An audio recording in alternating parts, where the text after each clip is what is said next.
আপনারা কি জানতেন কি ফ্লু আপনার হৃদয়ের হেলথকেও এফেক্ট করতে পারে? কিন্তু কিভাবে প্রভাবিত করে সেইটা জেনে নিন। মুম্বাইয়ের কোকিলাবেন হসপিটালের বিশেষজ্ঞ ডক্টর কেনের সাথে আমরা বিশেষ সাক্ষাৎকার করি। উনি আমাদের বলেন যে ফ্লু যেমন আমাদের নাক বা গলার ইনফেকশন করে, সেরকম ফ্লু কিন্তু আমাদের হার্টও এফেক্ট করতে পারে।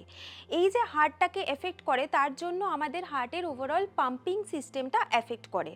আমাদের হার্ট অ্যাটাকও হতে পারে। যদি আমাদের এই রোগটা 3 মাসের বেশি চলে, তাহলে আমাদের বুঝে নিতে হবে যে এইটা সারানো মুশকিল হয়ে উঠবে। যেহেতু এটা ফ্লু, সাধারণত যে কোনো ফ্লুয়ের মতনই এইটা আপনারও হতে পারে অন্যর থেকে।